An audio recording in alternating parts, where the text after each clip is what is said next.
Hi everybody. I have not made a video in a long time because I really don't have any updates to report on myself other than I'm very grateful to be alive.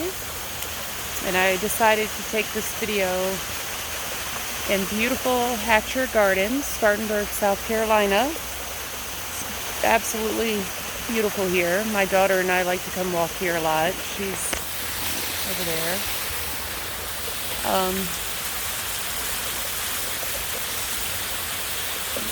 It's great to be alive. But anyway, a few of you had just asked me to do some updates. I look really sweaty and gross right now, but that's why I haven't done any. And as far as the liver healthy diets, type it in and Google. It will come up page after page after page. Try to do all organic.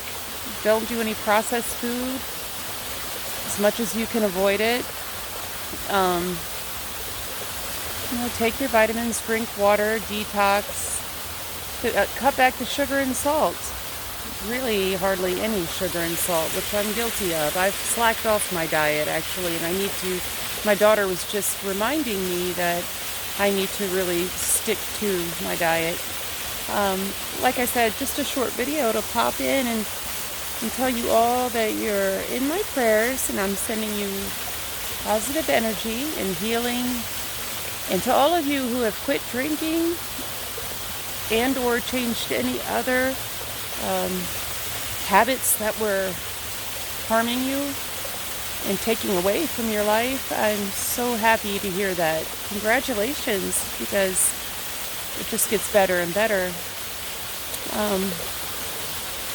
Anyway, and I think I did a video about drinking. Somebody had asked me to do one, and I did do one, and I'll have to do another one later. I should have a visit coming up in October, which, gosh, I look so bad. Every time I do a video, I'm like, oh, one of these times I'm going to try to look good or get good lighting or something, but I thought this was more important.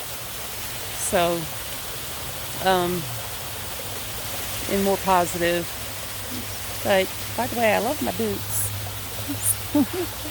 I'm actually wearing them with shorts, but it's little things like that just make me happy. But anyway, you all make me happy. I love seeing your comments, and even though I'm in aesthetics classes now doing something totally different, and even though I haven't responded, it doesn't mean I'm not reading them and thinking about each and every one of you. But I will check back in, and peace, everybody. Look how pretty this is, though. Just a part of it. I really would like to walk all the way through here with the camera on, but it takes so long to upload these videos. I really wanted my daughter to speak. At some point, I'm going to do a video for relatives of those in this position. I'm going to have my relatives speak, my daughters and my mother, and they've all said that they wanted to. Also, I want to do videos with other people that I meet that either they themselves have liver disease or their loved one or friend does. There's an instructor at my school whose husband has beginning stages of cirrhosis, and her name is Pharm. I intend on doing a video with her. One thing she talked to me about was when he was first diagnosed, they really did not, she's from India, by the way, they really did not like the doctor they were seeing, and they ended up finding another doctor in Charlotte, North Carolina, who used to have a practice with a doctor from India, and he was very in tune with all the natural healings that she was into and that they swear by, and many people do. The things that you all know about, mainly, like the dandelion root, the milk thistle. I do believe that all makes a difference. Liver detox, all that good stuff. Again, glutathione and vitamin C with the glutathione and the SAMe, which I stress every time. I stress telling you every time. Anyway, I want to do a video with family members, and I want to do a video with others. The nurse at one of my doctor's offices, her husband was on the waiting list. He actually went to Charleston, South Carolina to do all the paperwork and the tests to get the transplant. And then during his time there, his numbers dropped, and they've continually dropped. I think I spoke of this also on another video. And I am just continuing to walk just because I feel like, for those of you who can't walk right now, yeah, I know how you feel. That's why I love doing this, because I too could not. I was in a hospital bed in my house, in the hospice care in my house. I remember being in the hospital. I'm a cigarette smoker. I shouldn't be, but I do, and I vape. But anyhow, at one point where they let me go outside for a cigarette, which was a struggle, and I had to be assisted. And it's just the little things, like you watch all the other people walk in and out of the hospital, and with ease, they don't even think twice about it. But when you're in that position, you're like, oh, I can't even do that right now. You know, so I know that feeling. Have to constantly think positive, and this has been a long process. I had to, you know, I used to need help getting up to bathe, to go to the bathroom, because I was so weak from the cirrhosis, but largely from the hospice care and the malnutrition, just not eating. Eating is so important, period. If you're having a hard time eating, eat small things with a lot of calories that are healthy, like the walnuts that I've mentioned, even spoonfuls of peanut butter. Anything to get calories and hydration. If you're still taking your meds, your lactulose, your furosemide, spironolactone, hopefully they are helping, and stay taking them. And hopefully you'll get to the point where you don't need to take them, at least not so often.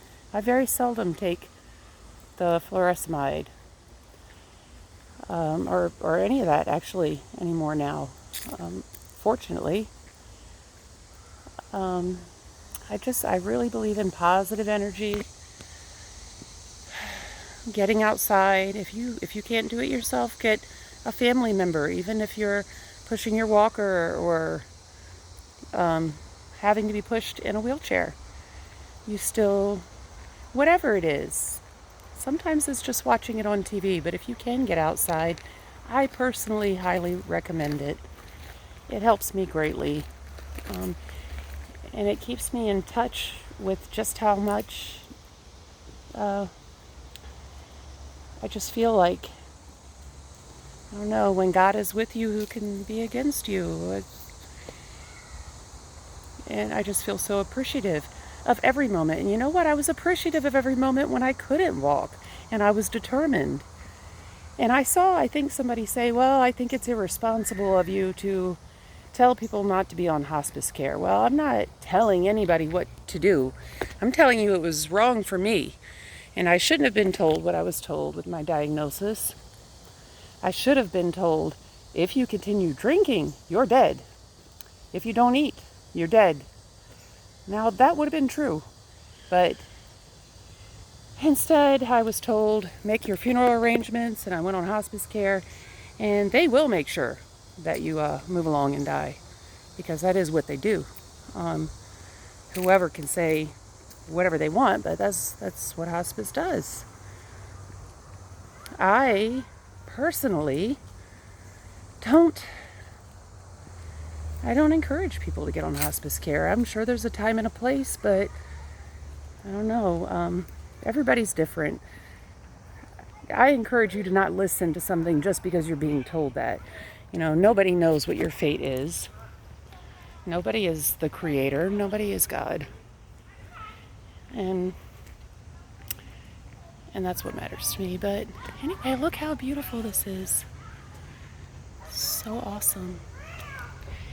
So until I get an update, or until I get somebody else on video to talk, I'm just going to leave it right here. And my love and good energy is with you all. Keep up the great success. I know it's hard at first to not drink. It's psychologically hard. And then you have triggers like, oh, I hear this music, or everybody else is having a good time, but are they really making asses of themselves? We've all done that. You know, being sloppy, lethargic, letting yourself go. None of that is appealing or attractive at all. Not to me, anyway. so awesome for everybody with the good diet, the exercise, the good mental diet. It matters so much what you're putting in your head and feeding your spirit. So I'll talk to you all soon, and peace.